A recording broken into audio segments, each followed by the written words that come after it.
verilişlər var ki, yığırlar, deyirəm, yox, qardaşım.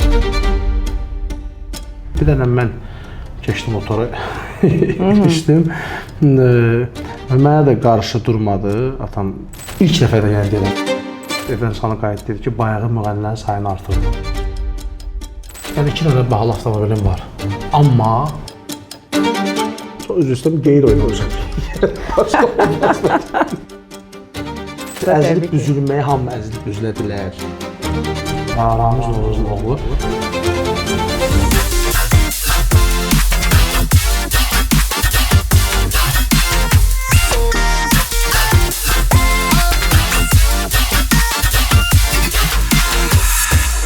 Salam, hər vaxtınız xeyirli, uğurlu olsun dəyərli izləyicilər. Azart yenidən efirdədir və bugün çox maraqlı, çox istedadlı və çox səmimi bir qonağım var və onu təqdim etməz, bunu mütləq etiraf etməliyəm ki, çox çətinliklə verilişlərə gələn, amma sağ olsun, bizim dəvətimizi qəbul edən dəyərli dostumuz Cavidan Novruz. Xoş gəlmisiniz Cavidan. Xoş gördük Şəbnəm xanım və tam səmimi də deyəcəm. Biraz tamaşaçı başqa cür anlaya bilər ki, verilişlərə getmir falan belə. Əslində elə bir qeyri-səmimi bir insan deyiləm. Sadəcə olaraq doğrudan da elə səbəblər var ki, o səbəblərə görə pis çıxmaz sözüm, biraz çirkinmişəm. Həqiqətən biraz travma yaradıblar, amma məsələn söz konusu siz olanda deyəndə ki, Şəbnəm xanım verilişin aparıcısı, məsələn axan sular duruldu. Təşəkkür edirəm. Çox sağ olun. Şəbnəm xanım, sağ olun. Orada heç başqa bir problem olmaz. Çox təşəkkür edirəm. Həqiqətən mən özüm sizin belə deyək də verilişdə olmağınızı, həm də sizin atanız, bizim dəyərli aktyorumuz, mərhum aktyorumuz Ramiz Novruza təşəkkür edirəm. Çünki Ramiz müəllimlə biz zamanında televiziya proqramlarında, verilişlərdə çox görüşlərimiz olubdu. Mən elə nahaq yerə söhbətimizi Ramiz müəllimlə başlamıram. Çünki Ramiz müəllimin çox qəribə, eynən deyərdim ki, sizin ona bənzər xüsusiyyətləriniz var. O da zamanında çox görünmək sevən insan deyil idi. Həqiqətən. O zaman Teleklub, səhv etmirəmsə, adlı bir veriliş var idi. Kinoklub. Məsəl üçün, o verilişdə biz tez-tez aktorlarımızı görürdük. Onların, belə deyək də, səhnədən kənar, ümumiyyətlə... Zarafatlar uzadıqlar, Telman Gözəl rəhmətli idi. Bəli, bəli. Bir yerdə olan səhnə arxası zarafatlar çox şirin idi, çox yadda qalan idi. Mən özüm olan şahid olmuşum.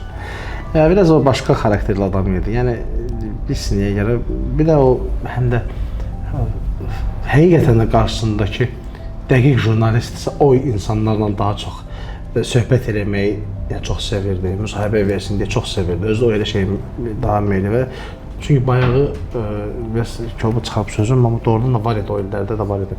Ancaq nəyinsə xatirinə müsahibə alan jurnalistlər var idi, onlardan qaçırdı həmişə.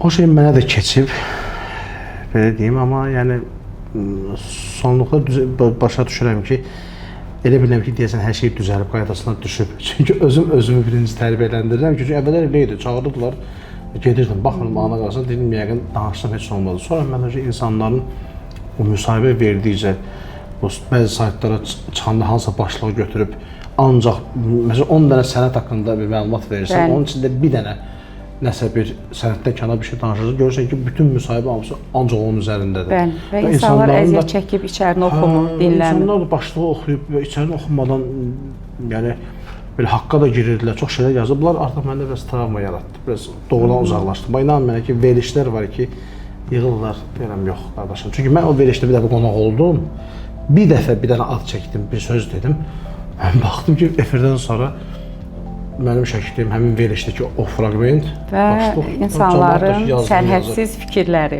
Ondan sonra özüm belə mədəni tərbiyələndirdim ki, bitdi. Əslində, o insanın, belə deyək də, təbiətindən gələn bir şeydir. Bəlkə də siz özünüzü tərbiyələndirmisiniz. Paralel şəkildə həm də insan bir növ özünü mühafizə eləyir. Biz sosial insanlarıq. Mənim də, məsəl üçün, iş karyeramda dəfələrlə olubdur ki, istəmədən hər hansı bir belə deyək, bayağı bir məlumatlara yem olmuşam və immunitetim çox zəifdir. Yəni o yazılan şərhlərə çox içdən yanaşmışam. O şərhlər məni təsirə salıb filan. Amma biz bir şeyi dərk eləməliyik ki, biz əgər sosial insanıqsa, göz önündə olan insanıqsa, bunlara biraz dayanıqlı olmağa məcburuq. Əvvəl Şəbnəm xanım, həqiqətən dayana bilmirdim. Hətta tapırdım, araşdırdım, görüm bu kimdir. Görün nə qədər vaxtınız gedir. İnanın mənə ki, sonra belə sırtıldım elə bil. Yəni elmi qəbullandı, xoşuma gəldi. Dedim, aslında baxırdım, heç reaksiya vermirdim. Hətta atırdım bloka ki, qarşıma bir də çıxmasın. Yəni əvvəl insan təzə elə şeylər görür, yavaş-yavaş öyrəşirdi artıq. Əlvi institusiya salanda yavaş-yavaş soyundu. Yandıranda öyrəşirdi. Elə bir şeydir. Cəvidan, sizin biz istəsək də, yenə də deyirəm, istəməsək də mütləq şəkildə çox görkəmli aktyorumuz Ramiz bəyin adını tez-tez çəkəcəyik. Mən istəyərdim ki, ümumiyyətlə bax bu Ramiz Novruz adı gələndə bir qəribə bir duruş, xarizma, ondan sonra hər zaman səliqəli olurdu bu insan, baxımlı olurdu. Onun qəribə bir, necə deyim sizə, bir zadəgan bir duruşu var idi. Biraz Ramiz müəllimin ailəsindən danışaq. Ümumiyyətlə, ailədə atasında və yaxud da nəslində aktyorluq və yaxud da bu incəsənətlə məşğul olan olubdumu? Bizdə atam elə bir adam idi ki, o doğrudan da övladlarla dost kimi idi. Yəni, hər hansısa bir şeyi sərhəd qoysun ki, yox, bu falan ki, düzdür, olurdu ya, amma baxır nədən, yəni o da çərçivəsində olurdu hər şey. Bizdə mənim bacım yaxşı aktyor kimi, aktrisa kimi çox gözəl bacarığı var idi. Və bir gözəl səsi var idi, müğənni kimi. Sadəcə olaraq başqa sahəni seçdi, başqa sənəti seçdi. Atam buna qarşı durmadı. Qardaşımın özü rejissorluğa meyilli idi, rejissor kimi bacarığı var idi. Tamam ayrı sahəni seçdi. Bir dənə mən keçdim motora, keçdim.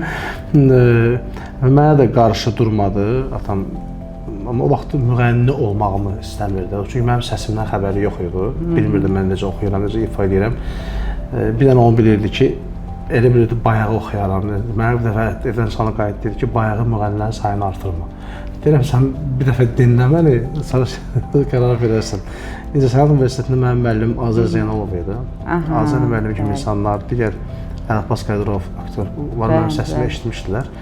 Onda ona demişlər ki, Ramiz, uşağa imkan ver, oxusun, onun səsi var. Bir dəfə eşitli bir romans oxuyordum, ondan sonra icazə verdi, qərar verdi. Ata kimi çox, həddindən artıq. Mən hərdən bəzən deyirəm ki, kaş bu qədər yaxşı ata olmazdı, nədəsə bu qədər bizi şey eləməzdi, yəni mənim özüm səsim o qədər yandırmazdı. Çünki çox dostluyduk biz, çox yaxşı idi münasibətimiz. Sənətlə bağlı çox şeyləri müqayisə edirdik. Çox böyük bir təklik yarandı məndə o həyatdan köçəndən sonra. Həqiqətən deyirəm, hər uğurumda, hər addımımda bir dənə kaş görərdi. Çünki buna qədər o vəfat edəndən sonra mən sənət karyeramda elə şeylər baş verdi ki, hansı ki o onları istəyirdi. Özü məndə arzuluydu, görmək istəyirdi. Onlar hamısı həyatdan köçəndən sonra baş verdi. Və indi də iki dənə bir xəbər var, elə açıqlamaq istəmirəm. Onlar hal-hazırda bu dəqiqə sənət karyeram baş verir. Dünən sırağa kimi mən fikirləşdim, dedim, kaş həyatda olardı, bunları da görərdi, bilərdi. Biraz bu şeylər məni çox məyus elədi. Əlbəttə, yəni sizin sənətə yanaşmanız, mən deyərdim ki, gəncsiz və daha böyük uğurlarınız hələ qarşıdadır və sizin çox maraqlıdır ki, mən kənardan müşahidələrindən bu yola çıxıb deyirəm. Bu zamanın, belə deyək də, bu show biznesin deməyim də, bu nəbzini tutmaqda sanki öz seçiminizi eləmişsiniz. Artıq daha tez izlənilənə, tez qəbul olunana və yaxud da kütlə yığana yox da, daha akademik bir tərəfə qaçmısınız, çəkilmisiniz və sanki orada izləyirəm, həqiqətən, yəni gənc aktyorlarımız da çoxdur, sizin kimi adlarını da çəkə bilərik, çox istedadlı. Amma siz çox baxın, az öncə bacınızın adını çəkdiniz ki, bacınız da bilavasitə incəsənətlə məşğuldur. Yəni onun gördüyü iş də elə bir işdir. Yaradıcı işdir, bəli. Siz biraz çox tanınım, çox qazanım prinsipindən qaçıb teatra, tamaşaya, daha akademik belə deyək yol seçdiniz özünüzə. Bu atanızın ruhu, atanızın qarşısında qoyduğunuz bir məsuliyyətin təsdiq etməkdir, yoxsa həqiqətən içinizdə bu? Yox, ümumiyyətlə atamla bağlı heç bir bağlılığı yoxdur. Ondan gələn bir şey. Sanki bir ona söz vermisiniz ona. Yox, inan mənə ki, elə bir şey deyil. Mən ona sadəcə o söz vermişəm və verdiyim sözləri də bugün əməl edirəm. Düşünürəm ki, bir yaxşı, bir xeyirli övlad kimi yerinə yetirəm. O tamam ayrı bir şey. Amma inanın mənə ki, mənə həmişə uşaqlıqdan bu şeyi demişəm. Bu sualları da verib dəfələrlə. Yəni seçim qarşısında qalsam, sonucda mən aktyor sənətini, teatr seçmişəm həmişə. İnanın mənə ki, daha bir gəlirli işlərə təklif olub, filmlə bağlı, serialla bağlı. Baxmışam ki, teatrdan üst-üstə düşüblər, teatr maneçilik yaradıb. Mən teatrı seçmişəm, amma o işlərə getməmişəm. Amma həqiqətən öz əlimdə olan bir şeydir. Zamanında istəsəydim eləyə bilərdim. Bəli. Çox imkanlar var idi bunu eləmək üçün. Bir də baş ağrıdır bu şeylər. Sizin dediyiniz şeylər. İnanın mənə ki, çox nə qədər insan uzaq olsa, nə qədər insan öz istədiyi işlə məşğul olsa, sevdiyi işlə məşğul olanda, inan ki, orada da uğur tapır. Həm də parçalanırsan bir neçə hissəyə, puzzle. Həqiqətən. Adam xarakter dəyişir, adam. Bilmirsən, belə olasan, bu tərəfə yönlənirsən, yoxsa bu tərəfə olasan. Bir də ki, atamın adı mənə çox şeydə biraz sərhəd qoyub.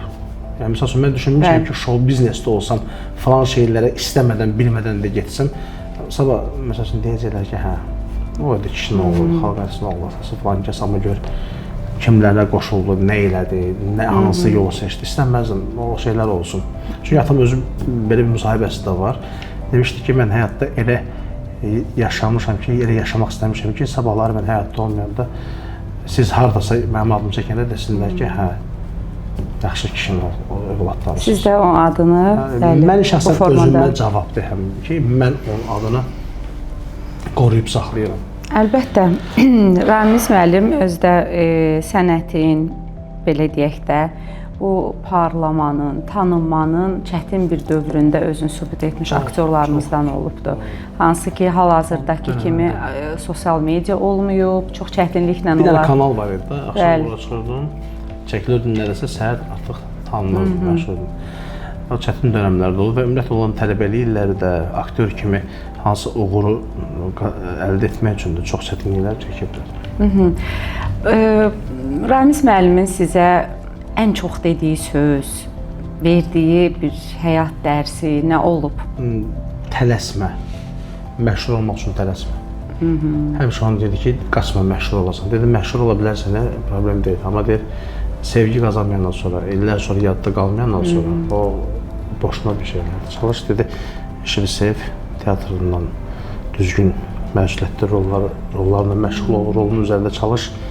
Sonucda yəni məşhur olum, tanınım deyir, heç vaxt qaçma, tələsmə. Bu şeyləri həmişə dönə-dönə deyirdi. Deyirdi ki, nə edirsən elə, bir dənə işin qulpundan yapış. Bir dənə işin axıra qədər məşğul ol və axırda mütləq deyir, orada uğur tapacaqsan. Onun yoxluğunu daha çox hansı anlar, nə vaxt hiss edirsiniz və harda istəyirsiniz ki, onunla bir üz-üzə gələsiniz, sözünüzü deyəsiniz və nə demək istəyirsiniz? O çox onu mən hiss edirəm mənə. Onun çıxdığı səhnəyə çıxırsınız. Hə, hətta bir otaqda paltarımızı dəyişirdik, qrim edirdik. Həmin otaqda idim mən. Hər dəfə bir premyera olanda, hansısa bir tamaşanı oynayanda və filmə çəkili, film təqdimatı olanda o mütləq gözünüzün qarşısına gəlir. Yadıma düşür. Mən keçən il 9 iyunda 70 illiyin keçirtdim Nizami Kino Mərkəzində. Təşəkkür edirəm Əli Səttar bəy oranın rəhbərliyinə. Böyük bir şərait yaratdılar bizə. Onun çəkdiyi bir, yazdığı bir senari film çəkdim özüm rejissor kimi. Çox gözəl bir yaradıcılıq gecəsi keçirtdim onun üçün. Mən elə düşünürəm ki, mən bir övlad kimi lazım olan nə varsa əlimdə gələn onu elədim. Məsələn, o günlərdə düşünürdüm ki, məsələn, kaş həyatda olardı özü. Həyatda olanda biz o yaradıcı gecəsini edə bilərdik hər halda. Yəni bu bütün məsuliyyəti mən üzərimə götürdüm, mən elədim. Yəni öz belə deyək, öz büdcəmlə, öz bacarığımla, prodüser kimi hər şeyi özüm elədim. Möhtəşəm bir yaradıcı gecəsi oldu. Biz o günlərdə kaş deyirəm özü olardı. Tək bu deyil, ümumiyyətlə hər hansı bir uğurlu bir işim olanda, teatrda, filmdə, məsələn, Moskvada bir seriala çəkildim. Məsələn, o serialı istəyərdim. Efirə gedəndə bir dənə o gözüm qabağına gəldi ki, oyunda oturub baxsaydı nələr deyə bilərdi. O şeylər mənə hərdən çox məyus edir. Amma bir növ belə deyək də, bu gördüyünüz yaradıcılıq prosesləri sizin ağrınızı deməyim, yəni o içinizdə qalan atanıza olan sevginizi müəyyən qədər yumşaldır. Yəni bir növ siz onun istədiyi yolu gedirsiniz, onu sizi görmək istədiyi yoldasınız. Həqiqətən.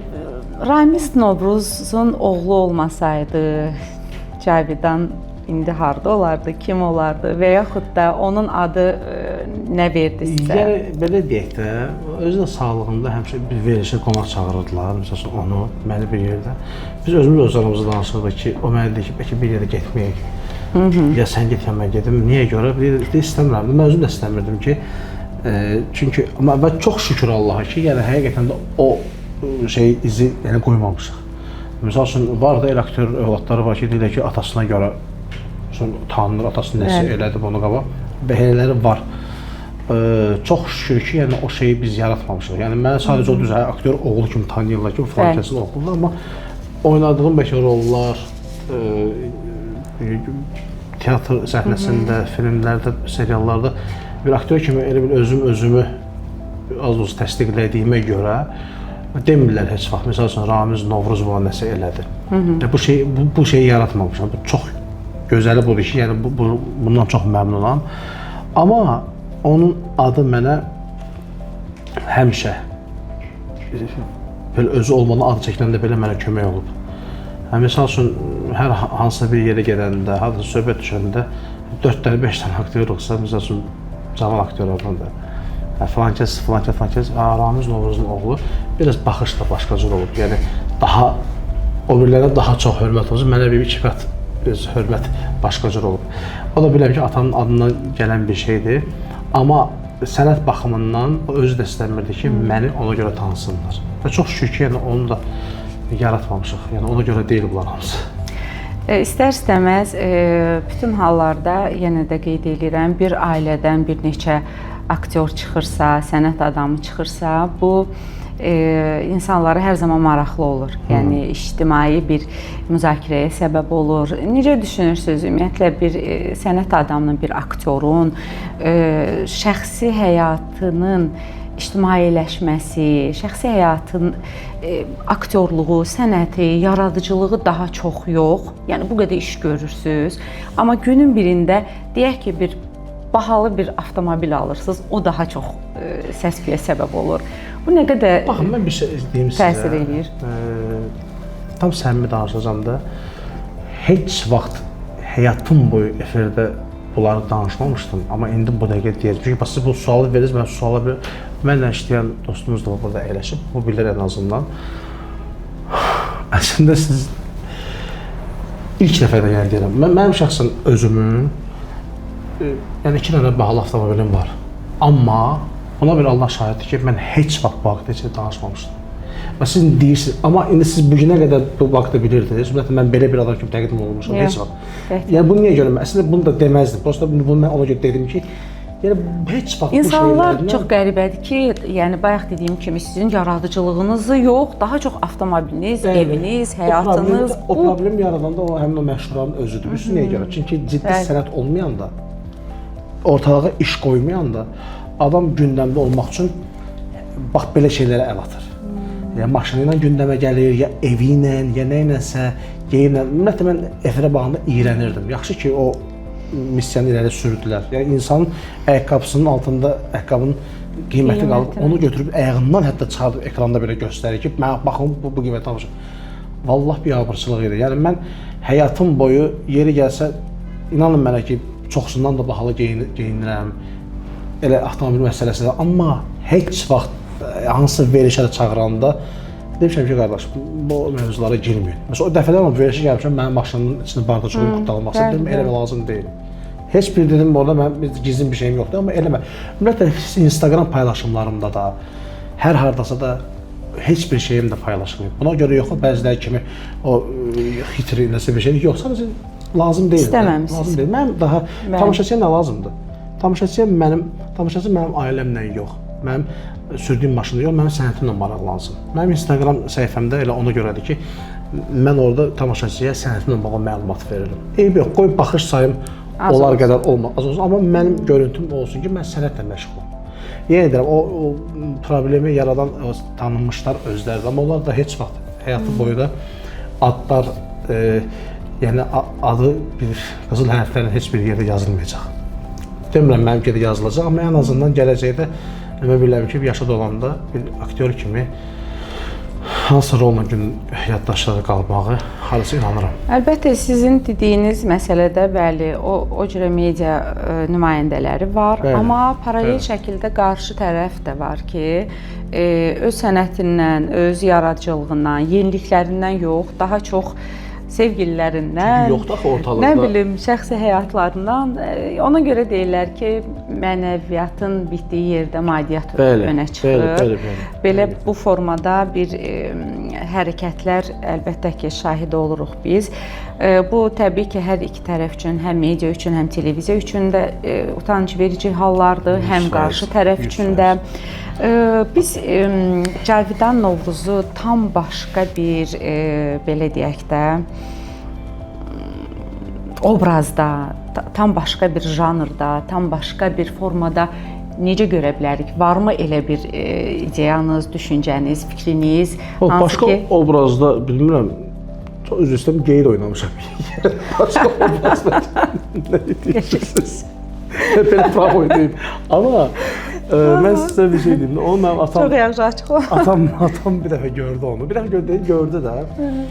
Sual verirlər ki, Ramiz müəllim, siz o qədər aktyor, Həzi Aslanovu canlandırmışsınız. Bu qədər rol olabilir. Oğlunuz da bir film, amma oğlunuz belə bir rol oynayıb. Siz qızışdırmaq istəyirdi atamı. Dedi, qızım, bir şeydir. Oynasın da deyir. Əsas odur ki, o oynayandan sonra onun haqqında o şübhələr yaranmıyor tamaşaçıda. Ustalıqla oynamaq lazımdır. Ustalıqla oynayanda da yəni heç bir problem yoxdur. Baxanda da doğrudan da ustalıqla oynamışdım da. Yəni mən bilirsiniz, onları da gərək vaxtda danışmağım problem yaratmaz sizə. Əlbəttə, heç qətiyyən. Buyurun, rahat. Bilirsən, onu oynayanda da onları da müşahidə eləmişəm. Baxmışam ki, xarakter olaraq gizlin davranışları zaten necə olursa, onları da məsələn, çünki rol üçün mənə lazım oldu. Oynayanda da məsələn, baxanlar olub ki, deyiblər, film çəkilmişdi, o filmdə oynamışdım. Hansı filmdən gedib söhbət? Maraqlı gəldi, biz də izləyək. Kənan Əmin bir hamımızı salmışdı bir zibilə. Kənan Əmin filmiydi, amma çox gözəl, haradasa 2017-2018-ci ildə o film olmuşdu. O filmdə də ən çox gülüş yaradan obraz idi, amma biri var onun belə bayağı çox belə səliqəsiz oynayasan. Bir də var ki, mənim o oyunum o film üçün çox idi sadəcə olaraq. Bir şey ki, adamları oturub müşahidə eləmişsiniz, izləmişsiniz, peşəkar şəkildə oynamaq istəmişsiniz. Yəni, nə ilə olmasa onu bilirəm ki, ustalıqla oynamışım. Komediyxanada da bəzən o tipli obrazlar düşür. Tək mənə yox, digər aktyorlar da düşür. Yəni, öhdəsindən yaxşı. Əslində, yəni, çox belə tipik olaraq, xarakterik olaraq bir obrazdır. Yəni, oynamağın özü asan deyil. Onu oynamışsınız. Biz əzilib büzülməyə hamı əzilib büzülə bilər. Amma o, yenə deyəm, ustalıqla əzilib büzülmək lazımdır ki, hər sözün bir vurğusu olmalıdır ki, bu adam bu sözü bundan çıxanda bizi gülmək ola bilər. Özünə məxsusluq. Amma marjinalım obrazlar da var. Yəni, həqiqətən çox istədiyim obrazlar var ki, onları istəyərdim. Nə zamansa film ya nəsə o serial olsa, yəni rejissorlar olan səslənmək, o barədə açığam. Yəni, həqiqətən arzuladığım obrazları var. Öz, belə deyək də, rostuma uyğun, öz qabıma uyğun elə aktörü var ki, hər rolu oynayır. Rol verirsən buna, ağına qarasına baxmadan ya pul üçün, ya çəkilməkdən doymamaq üçün hər şeyi oynayır. Amma aktyor öz ölçüsünü bilməlidir. Məsəl üçün, mənə bir film Əlixan Rəzəbov bir film təklif eləmişdi. Çəkildi o film, Dəfa Verici filmi idi. Orada məsələn daha böyük bir rol var idi. Filmdə ən gülməli obraz idi. Bir dənə də belə arxa planda bir obraz var idi. Mən məsələn dedim ki, mən bu rolu istəmirəm. Bu əsas böyük rol istəmirəm, o rolu istəyirəm. Ondan sonra danışsan, deyirsən o lazımsız bir şey dedim, lazımsız obraz olmur. Ver onu oynayım. Gördünüz özünüzü o dirəşdim obrazda. ona. Dirəşdim o rolu necə oynadımsa, o filmdə əsas obrazlardan biri oldu. Hətta YouTube layihəsində, YouTube kanalında həmin videonun altına yazmışlar ki, Cavidan Novruzun bu boyda istedadlı aktyor olduğunu biz bilmirdik. Bu filmdən sonra bildik. O obraz 180 dərəcə dəyişdi. Yaxşı ama. Çox yaxşı əslində bu bir faktordur ki, insan özü öncədən o obrazda, o rolda özünü görür. Bilir ki, onu içindən gələn bir hissləri ilə ürəyini qoyacaq, reallaşdıracaq. Elə aktyorlar var ki, amma yəni baxmırlar ağına qarasına. Yəni nə rol verdin oynayırlar, amma elə deyirək.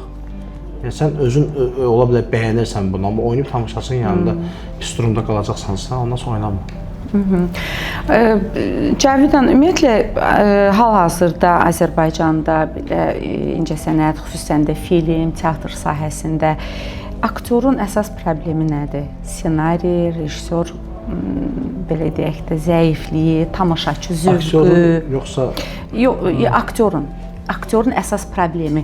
Yəni nədən əziyyət çəkir bir aktyor? Yəni sənət mühiti, izləyici qıtlığı, rol azlığı, yoxsa nədir bax, ssenari, qonorar? Yəni nə kimi problemləri var bir aktyorun? Vallahi aktyorun əslində çox problemi var. Aktyor əslində bu problemi özünə əvvəl dərd eləməzdi. Ta ki o eşidəndə ki, Türkiyədə aktyor həftəsinə 70.000 alır, 100.000 alır. O problemi biləndən sonra aktyorda bu problemlər başladı. Əslində ona qədər aktyor yazıq çəkilirdi də, barışmışdı hər şeydən.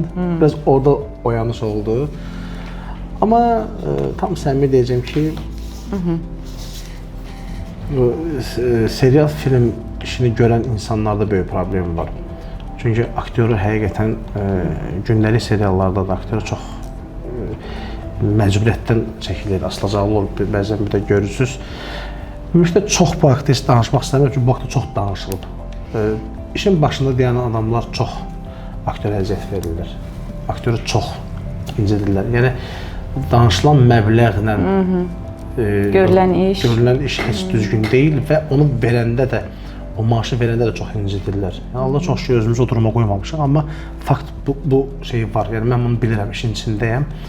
Ümumiyyətlə pul buraxan hansısa bir işə, bir layihəni görmək istəyən adam aktyorla danışanda ilk sözü bax bu olur ki, bəs filan şey filandır, filan şey filansa belə, amma sən bir qardaşlıq elə də, büdcəmiz yoxdur. Qardaş, sənin büdcəyin yoxdur, niyə çəkirsən onda? Bəli. Sən əslində büdcənin birinci aktyor üçün olmalısan, işini görən və məcburiyyətdən kimsə, indi siz çəkilmirsinizsə, digər bir adam ac qalmasın, nə bilim, inanın mənə ki, ailəsini dolandırsın deyə gəlib çəkilir. Həqiqətən o böyük problemdir. Hələ teatrda işləyən aktyor üçün lap böyük problemdir. Bəli. Bəzən də üstədə bilmir çəkilir şey imtina olunur, nə. Amma sonuçda, yəni yenə deyirəm, bəlkə də mənlə kimsə razı olmaya bilər. İşin başında büdcə dayanır. Bəlkə də normal büdcə ayrılır, amma onu aktyora çatdıran adamlar düzgün vermir. Bu yaxınlarda mən bir rejissor dostum var. Çox məşhur rejissordur və yaxşı da istedadlı rejissordur. Filmə çağırdı. Çəkilməyə mən cavab verdim, okey verdim, çəkilərəm. Amma sonra prodüser başladı mənə bazarlıq eləməyə. Artıq məndə bu bilirsiniz, pul mən birazdan bir mövzuya gələcəm. O atamın dediyi bir söz idi. Yəni eyni şeyi yaşadım mən. Artıq mən başladım bundan bir də baxdım ki, mən bununla bazarlıq edirəm. Qəpik quruş üstündə belə olsun, rəqəm oynayır. Axırda bildim qardaş, sən bu nəyin prinsipidir ki, sən dirəşmirsən ki, mütləq bu qiymətə gəlmir. Hə, bu nəyin prinsipidir deyirəm. Bəs bir yol bildim, eləmək yaxşı problem deyil, amma mən nə qədər sənə güvənə bilərəm ki, sabahlar başqa film çəkiləndə sən qayıdıb deyəsən ki, filan kəsə məsələn ayına 3000, 4000 Cavidana 1000 verək gəlib çəkiləcək. Mən sənə necə inana biləcəm bunu deməyəcəksən. Mən bu gün bunu sənə eləsəm, sən sabahları gəlib orada burada belə danışacaqsan. Biraz o şeyi də gördüm, çox belə bazar adam kimi dəydi gözümə. İmtina elədim. Yəni sırf maddiyyata görə yox. Vallahi ona ehtiyac yoxdur. Prosta adamın danışığı və prinsipi tutturub ki, bu olmalıdır. Eminim mənə çatanda olur bu. Onu sonra imtina elədim, çəkilmədim. Belə problemlər var. Əlbəttə, məlum məsələdir ki, aktyorun oynadığı rol, orada onun qoyduğu ürək, o emosiyalar, o hisslər heç bir pulla ölçülə bilməz. Həqiqətən. Yəni bu Aktyor öz üçün görəcək onsuz da. Bu dəyər bəli. Aktyor lap ona nə qədər pul verilsə də, əgər o ürəyini ora qoya bilməyəcəksə və rejissor bu aktyoru düzgün seçmirsə, nə qədər pul verirsən ver, xeyri yoxdur. O batacaq o iş. Həqiqətən. Amma bir sayğı var, bir hər zaman, yəni incəsənət insanların dediyi bir fikirdir bu ki, bir incəsənət insanı həm fiziki, həm də mənəvi, belə deyək də, mənəviyyatını bir növ qoyur, dəyərləndirir. Ona görə də bizə sual verə bilərlər, yəni şərhlərdə yaza bilərlər ki, pul nə qədər ölçür bir aktyorun yaxşı oynamasına və yaxud da pis oynamasına. Amma aktyor da insandır, aktyor da adamdır, o da ailə saxlayır, o da yemək yeyir, o da geyinir, istirahət eləyir. Əgər aktyor setdə, aktyor həyat yoldaşı yığır, deyirsən ki, evdə pampers qutarıb uşaq üçün və yaxud da qapını sındırırlar, qazın bunu demək lazım. Çəkilişdə aktyora bunu yoldaşı bunu yığıb deyirsə, mən bu gördüyüm bir şey danışıram sizə. Mən inanın mən bu şeyi görmüşəm bir dəfə. Aktyor da çəkiliş meydançasında yaxşı danışamıram. Yox, həll edin, qaş gözü həll edin. Amma ürəyi də istəyir oynasın. Bunu eləyirsə bu aktyor nə oynayacaq? Bunun aktyorun nə boyda onu gözləyirsən. Mən günahı atmıram. Rejissorun o pulu verənlərin üzərinə. Ümumiyyətlə, ümumilikdə sistem özü düzgün deyil. Mən, misal üçün, bu seriala çəkildim də Rusiyada. Bəli, Konstantinopol. Mən sizə bir şey deyim, həyatımda ilk dəfə özümü kino olduğu kimi hiss elədim, o da orada.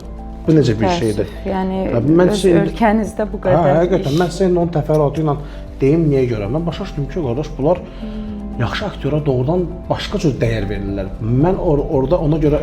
Necə dəvət olundunuz ora? Mən indi onu sizə deyəcəm. Yəni, mən orada belə dəyərlənməyim ona görə deyildi. Mən Azərbaycandan gəlmişəm, məsələn, qonağı belə qarşılayır. Orada, bəli, yaxşı, çox başqa cür bir dəyər gördüm. Əvvəla ilk növbədə setdə çəkiliş meydanında rejissoru oynamır. Bizdə var bəzi bir istedadı yoxdur, amma setdə qışqır bağırla rejissor ütbajı yaradıblar. Mən də onu baxıram, hiss edən adamım. Rejissor oynamır, rejissora ideya verirsən, qəbul eləyir, deyir, əla, yaxşıdır. Vaxtım seriala gördüm ki, mənim 5 dənə orada ideya vermişdim, onlar heç bir montajda kəsilməyib, hamısı yerində qalıb. Bizə məsələn onu eləmək olmur, mümkün deyil. Rejissorda bir ego var da. Mən baxdım ki, mənim karavanım, ayrıca karavanım var. Mənim serialda geyinəcəyim paltarlarım ki yoxdur, ondan 6 dənəsini gətirib qoyublar ora. Mən soyuducuda sokum, meyvəm, senari artıq məndən əvvəl gəlmişəm, stolun üstündədir. Əlavə köynəklər var, tişört var ki, tərliyəndə geyinim və kaskadyor gətiriblər. İşığı qurmaq üçün mən oturmuram işığı qurulmağa. Mənim yerimə mənə oxşayan bir adam tapıb, oturub işıq qurulur, bəli. Sonra mən gəlib otururam. Başa düşürsünüz, qaldığım otelin ucu bucağı bilinmir. Arxamca gələn maşın səhər tezdən bilinmir nə maşını tapmaq. Amma bilirəm ki, bu da böyük bir şeydir. Yəni, bunlar hamısı, belə baxanda mən başrol deyildim də orada. Mən orada bir 3-cü, 4-cü dərəcəli obraz idim, amma əsas obrazlardan biri idim. Amma baxıram ki, tək mənə deyildi o diqqət. Lap belə məndən o yanda da axırıncı dərəcəli obrazada bunu edirdilər. Çünki aktyora valla dəyər verirlər. Mən təsəvvür edeyim, oradan Bakıya gəldim. Hava limanında artıq oradan belə gəlmişəm də. Yəni, mən Rusiyada çəkilmiş bir kino aktyoru kimi gəlmişəm bura. Hava limanında ki, o şeydə çağırdısan, nömrəli mesajlar gəlir ki, Azərbaycandasan. Siz təsəvvür edin ki, gəldim bura, hava limanında mesajlar gəldi mənə. Burada çəkiləcəyim serialın çəkiliş qrupundan qrimyor mənə yazıb, kostyumer yazıb ki, Cavidan neynirsən? Bir şeyin çəkilişini gələndə özünlə paltar gətir. Bir də şey deyim ki, sənin öz maşının çəkilməlidir falan deyirəm, Allah evimizə deyirsən. Heç olsa imkan verin mən bir gün bunu... O eyfariyada yaşayayım. Bir gün onu yaşayayım da mən hava limanında artıq bilirəm ki, mən burada çəkiləcəyim seriala öz paltarlarımı gətirməliyəm. Bu nə qədər doğru bir şeydir. Çox maraqlıdır. Həqiqətən, yəni biz, baxın, burada əslində ötən əsrin bir nümunəsindən Ramiz Novruzun, bizim gözəl aktyorumuzun həyat tərzi, ümumiyyətlə incəsənətə yanaşması, sənətçi kimi özünün təsdiqindən danışırıq. Amma biz bugün tam əks bir regenerasiyada yaşayırıq. Yəni hal-hazırda tamaşaların özləri bir şou xarakterlidir. İzləyici artıq belə deyək də standartdan kənar bir şeylər istəyir və burada biz bu əsnada bu qonorar və gəlir məsələsinə çox gülməli yanaşmamalıyıq. Bizə deyə bilərlər ki, niyə o qədər kasıb yaşayan aktyorlar olub, o qədər acından xəstəlik tapıb dünyasını dəyişən aktyorlar olub. Tamam, bu tək aktyor yox. Bütün sahələrdə ola bilər, akademik ola bilər, professor ola bilər, müəllimi, həkimi filan.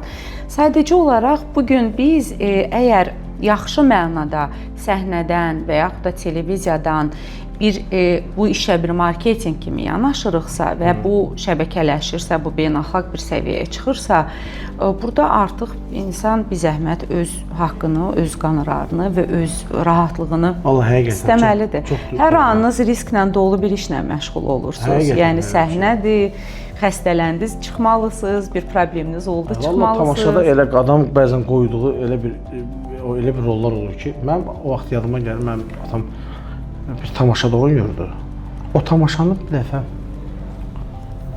kimsə baxdı onu dedi ki, vallahi dedi Ramiz Novruz o tamaşanı 2 seans dalbadal oynasa, ikinci tamaşada ürəyi partlayacaq bəklədim. Hətta mən obrazın çox ağır obraz idi, dəhşətli bir obraz idi. Yəni yaşayır da o obrazı adam. Hətta bacım bir dəfə ona qayıt dedi ki, baba qurban olum, çıx teatrdan. Mən nə lazımdır? Burada nə qədər maaş alırsan, mən hər sən 12 qatını verəm, çıx da teatra, o rolu oynama. O qədər ağır adicə insan əsəbləşəndə deyirlər stressdir. Səhnədə də oynayanda ürəyim oynanır, emosiyalar yaşayır. Bu şeylər var hamısı. Eynən. Cavidan, bizim belə deyək də bu cəmiyyətdə belə bir fikir də formalaşıbdır ki, bir incəsənət adamı artıq incəsənətə, xüsusən də sizin seçiminiz bu daha peşəkar səviyyədə yanaşırsınız. Bu əsnada özünə bir konkret yol seçirsə, bu yolla davam eləməlidir. Günün birində məsəl üçün deyək də, xarici ölkələr, yaxın Türkiyə olsun, Rusiyanın özü olsun, sizə tam fərqli bir imicdə, tam fərqli bir obrazda bir rol təklif eləsələr ki, Konstantinopol obrazında da siz xarakterik mən izlədim orada, çox emosional, belə dəli dolu bir rolda oynamısınız. Yəni bu halda belə deyək, bu Azərbaycandan gedib də orada yaşayıb, orada davam eləmək, orada sənətinizi davam elətdirmək kimi bir fikrə düşərsinizmi? Bir dənə iş olsa, bir dənə film olsa belə yox. Həmişəlik getmək istəməzsiniz. Çünki nümunələr çəkəndə tez-tez Rusiya modeli falan dediniz. Yox. Bu elə bir şeydir ki, aktyor Azərbaycanda artıq öz yerini tutan aktyor varsa və ora gedib çəkilib də, orada özünü göstərib onun məmlət qavraya bilmirəm o şeyi, təsəvvür edə bilmirəm. Elə adamlar var, gediblər buradan uğur qazanmayıblar. Çox gedib buradan uğur qazanmayanlar var. Bilirsiniz necədir? Yəni götürək qardaş ölkəni, bizim aktrisalarımız, müğənnilərimiz. İnan mənə ki, burada da bəlkə də qalıb o zamanı harcasaydılar, bəlkə də nəsə əldə edərdilər. Amma yəni o həqiqətən ömür vaxt etkisi olan bir şeydir. Mən heç vaxt eləmərəm onu. Amma belə gedib çəkilib qayıtmağa dəyərləndirərəm. Bayaq dediniz bir neçə yeni layihə var, amma hələ ki demək istəmirəm. Bəlkə bir ucundan, qulağından bizim tamaşaçılarımıza. Bir dənə serialdır. Azərbaycanda mı? Amma yəni bu da belə, yəni belə deyək də, boş bir iş deyil, böyük bir layihədir, çox gözəl bir layihədir və mən də təklif olundu, düşünmədən qəbul elədim.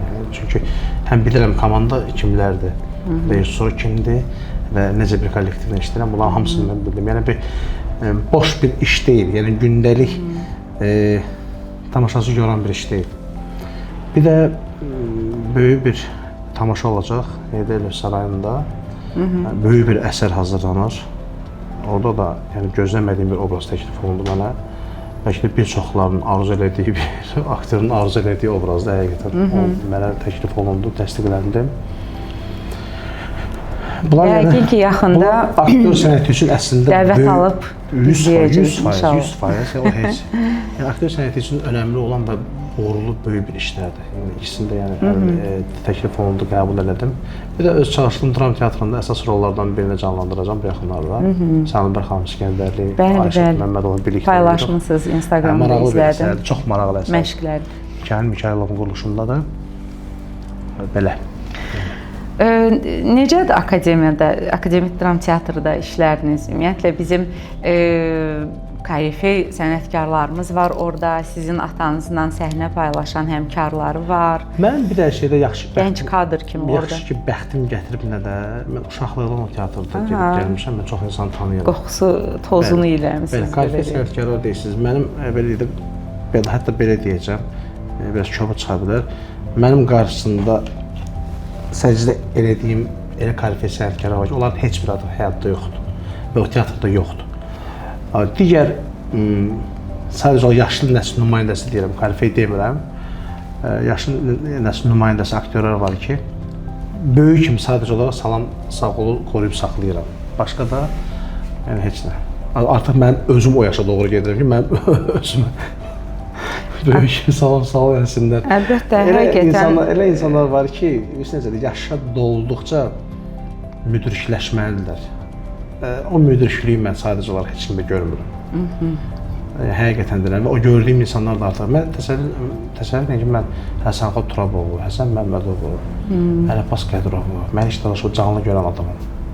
Yəni onlarda gördüyüm bir əlçatmaz zirvə kimi baxırdım da onlara. O zaman aktyorlar daha dəyərli, daha gözəl iş qoyurdular ortaya. İndi də var. İndi bəli, buna oxşar bir sual verdim az öncə, aktyorun problemləri. İndi bu aktyorluq sənətinin bu qədər biraz bayağılaşması, yaxşı mənada belə bir akademik dram teatr və digər teatrlara müəyyən kütlə var ki, bunu dərk edən, bu əsərlərin ağırlığını düşünən insanlar gedir. Amma niyə bugün teatra tamaşaya adam az gəlir, amma digər tərəfdə hansısa bir... Yox, mən sizə bir şey deyim, mən bu yaxından bununla bağlı bir müsahibə verim, bir həftə bundan öncə bir radioda qonaq idim. Mən sizə bir şey deyim, Cəmağam, indi elə deyil.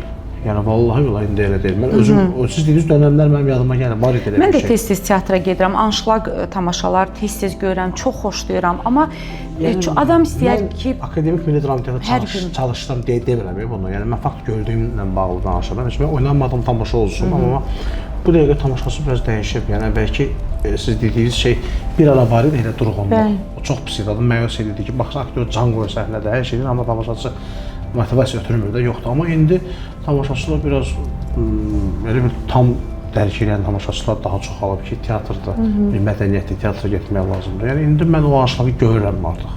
Son belə il yarımda mən onu görürəm, var. Nə ilə əlaqəlidir? Bilmirəm, mən əlaqədardır, amma bir onu bilirəm ki, çünki tamaşalar da artıq ayrı sistemlə hazırlanır.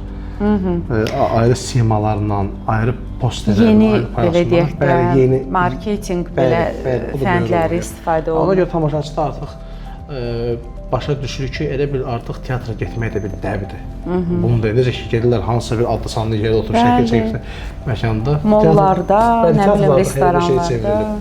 Yaxşı bir haldır. Nə gözəl. Yəni fakt gördüyümdən danışıram da ən azından biləm ki. Çox gözəl.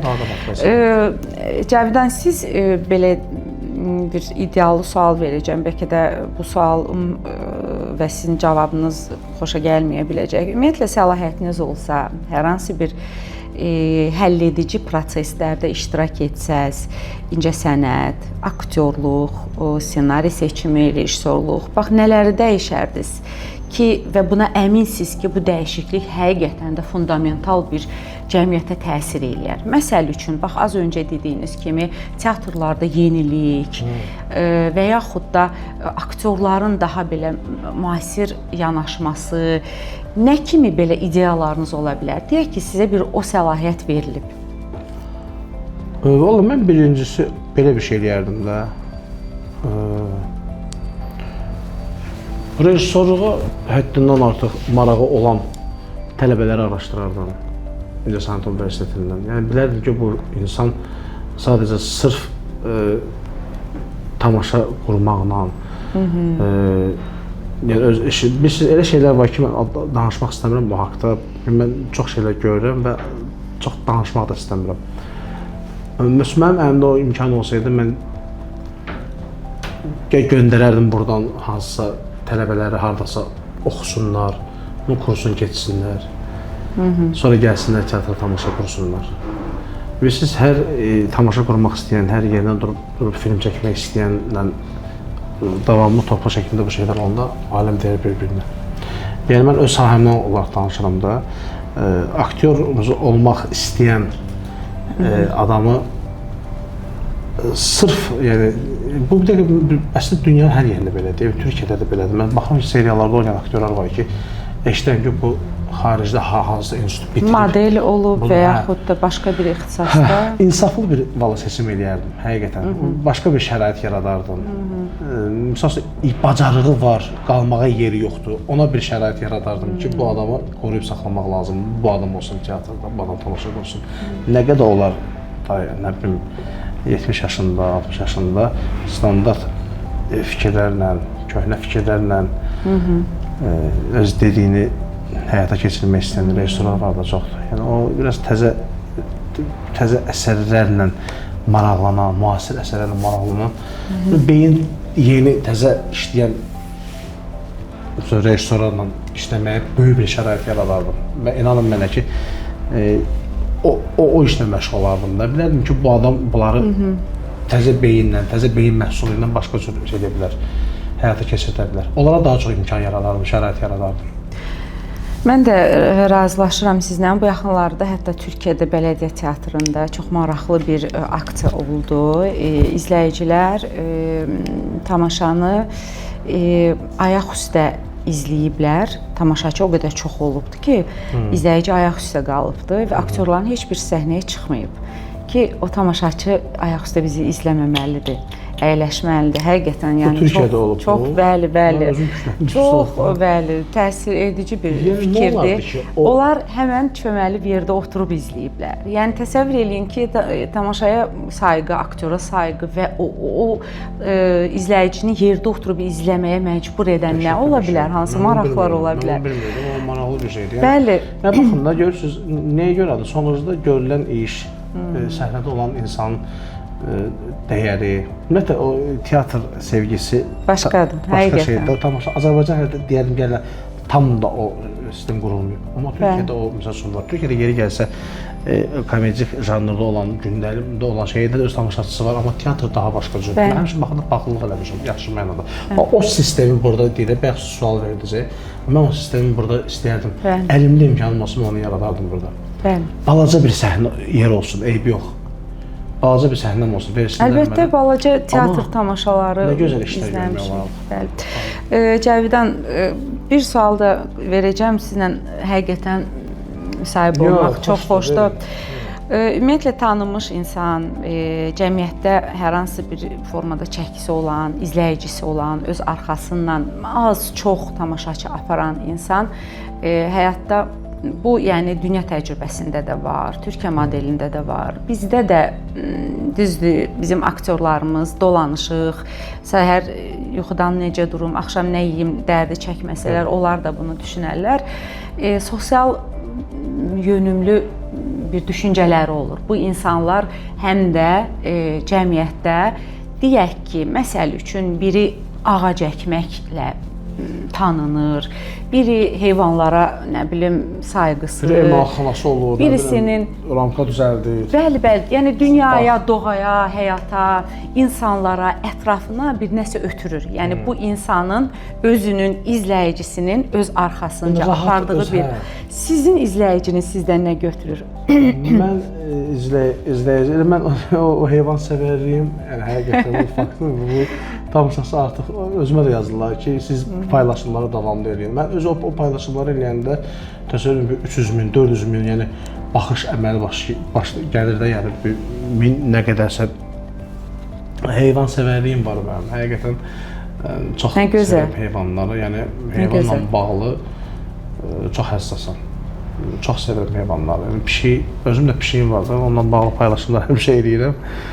Yəni belə bir şey, o da mənə bu tamaşaçı xoş gəlsin deyə nümunə onda eləmirəm. Bu mənim içimdən gəlir. Mənim içimdən gəlir. Özüm də vaxtında baxıram, yeməyini də verirəm, suyunu da verirəm, sonra gedirəm işə. Çox gözəl. Əlbəttə ki, bir incəsənət adamı, ümumiyyətlə dünyada tanınmış, məşhur insanlar hər hansı bir tendensiyanı formalaşdırsa, məsəl üçün deyək ki, biz qadınlar estetik filan bu məsələlərə çox qaçırıq. O daha çox nədən olur? Bir kütlənin hansısa bir estetika meyilli olan bir müğənniyə pərəstiş etmək, ona oxşamaq, onun elədiyini eləmək, onu təkrarlamaq. Amma nə gözəl olardı bir məşhurdan övladlarınıza ana südü verməyi öyrənəsiz. Bir məşhurdan deyək ki, daha doğal, daha təbii olmağı öyrənəsiz. Yəni dediyim odur ki, yəni bu formada tanınmış insanlar həm də missioner olaraq bu həyatda bu formada bir sosial yönümlü bir addımlar atmalıdır.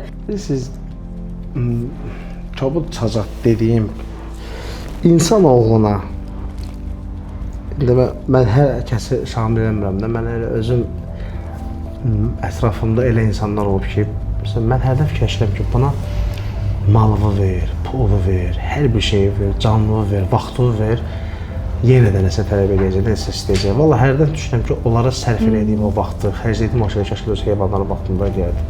Çünki heyvan insandan nə istəyir? Ancaq sevgi istəyə bilər, başqa heç nə istəmir, sevgi. O qədər də sadiq olurlar. Həqiqətən, mən sakitləşirəm pişiklə. Çox gözəl. Təşəkkür edirəm sizə. Çox sağ olun. Mən acımışdım, darıxmışdım ki, hansı aparıcının üzbəüzə oturub və danışmağa imkan versin. Bax, o da sizin təcrübənizə gələn bir şeydir ki, çox sağ olun, minnətdaram. Çox nadir halları belə olur ki, oturasan, danışasan, bol danışasan, var aparıcı sual verirlər, cavab verirsən, sən görürsən cavab verdiyindən də tamam ayrı mövzuya girdi və ayrı şeydən danışır.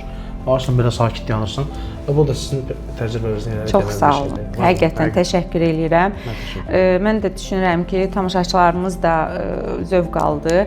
Biz qəbul etsək də, etməsək də, dəyərli izləyicilər, aktyorluq, incəsənət sahəsi, mənəviyyat tələb edən, mənəviyyat sevən və bu məqamlarda boyunu qıldan incə türklər demişkən bir insandır və çalışaq dəyərli aktyorlarımızı, dəyərli insanları hər zaman yad eləyək, yaddan çıxartmayaq ki, Cavidan hələ gəncdir, mən cavandır, mən onu misal çəkmək fikrim yox idi, amma həqiqətən də teatr, tamaşa, film və yaxud da incəsənətin digər növləri bizim mənəvi zənginliyimizdən başqa heç bir şeyə xidmət eləmir. Yəni onu dinləmək, onu izləmək bizə ancaq və ancaq gözəl hisslər yaradır. Təşəkkür edirəm Şəbnəm xanım. Biz sonluğa yaxınlaşdıq, düzdür. Başqa bir sualınız yoxdur ki? Bizə bu düymələri təzədən açsınlar, qolumuzda. Düymə məsələsi. Bunu yox, mən bu ancaq evdə gərək açam. Çünki bu açlamışım. Belə, nə qədər çəkdi? Xeyli var, hə?